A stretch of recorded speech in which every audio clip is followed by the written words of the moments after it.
little. Today I'll be talking about how we can live a life worthy of what we say we are doing. I mean, what we teach. So I will give a good example. One day I was with a child, a very young child, and I wrote a letter D. He wrote his own. When I saw the letter, I said, no, this letter is not the right way of writing it. So I told him how to write it. Then the baby boy asked me, why should I write the way you are writing your letter D? So I told him that, okay, I think the right way of writing letter D, according to the textbook, is this exact way. So I did not force myself on him to write what I wanted him to write, but on his own accord, he took the eraser, cleaned it up, and wrote the exact way he's supposed to write. Why did I bring that up? There's a way you live your life as a teacher that the child you are teaching will voluntarily follow your footsteps. Do you know that when you teach and you try to enforce it, most children just do it because you are forcing them, not because they have learned something. That is why as a teacher, there is a way you must live your life that the children will look at you and they want to emulate you. So how can a teacher live a life worth of emulation? Number one, the Bible makes us to understand that we should be a good example. Live your life like the way you wish that the children you are teaching, they should live their life. Any way that you know that it can help them. I'm not saying that you need to live your life to satisfy them, but you need to live your life in a way that the children will be able to say that I can follow the footsteps of my teachers.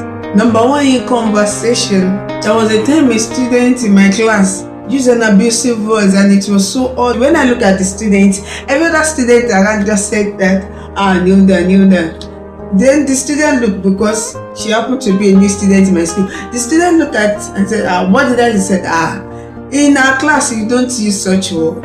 And I asked one of them, as they were trying to correct that, have I ever used a negative word for you before? All of them said no. Now, what am I saying? I try to live my life the way I think they should live their life that is acceptable. That's the way it is. If you don't want a child to do a particular thing, then don't do it. I'll give another example. As I'm giving the example, then I will be saying things after that. There was a child, the child came to my door and started knocking. When I opened the door, the first thing she said is that, are you at home? So I said, can't you see me? Then she responded, that means that you are not at home. I said, no, I am here. You are looking at me. Why will you say that I am not at home?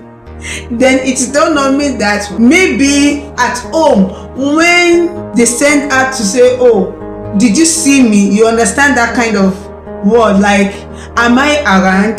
So the child have it in mind that when a parent or an adult look at when she is around or is around and that, can you see me? That means that you should go back and tell the person that mommy or daddy, uncle or auntie is not around. No. What are we to do when it's come to something like that? When you want a child to say yes, teach her how to say yes by saying, for now I am available, come in.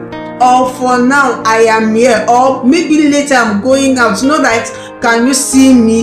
Indirectly telling the child that go back and lie.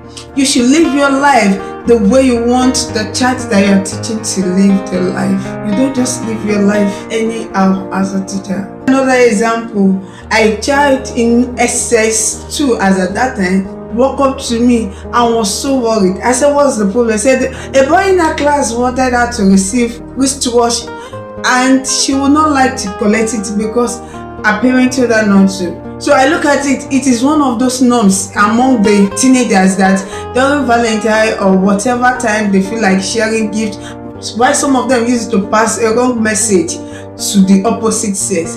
I said, there's no problem, I will try to talk to the child. Now, in some schools, we have teachers that date each other. They know that I won't do such thing. That is why they brought the case to me. So when the child brought the case, I called the person in question and I told him this church don't need this. She is crying bitterly. She does not want it. Now, by the time I told him, I know that he would have assessed me that even this teacher will not do such a thing. So she rejected the gift and he collected the gift, understanding the person that they brought the case to, that she's not even insult them at, so she will not support. Now, whatever you don't want a child to do, don't do it. If you don't want a child to lie, don't lie.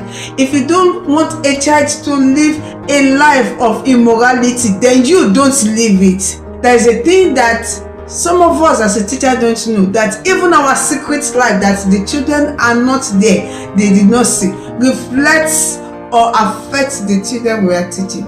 So let's go back to our secret life. Let's look at things that we do that is not good, things that we do that is questionable, things that we do that when our students are there on a norm, it will be a thing of shame. Then we should stop.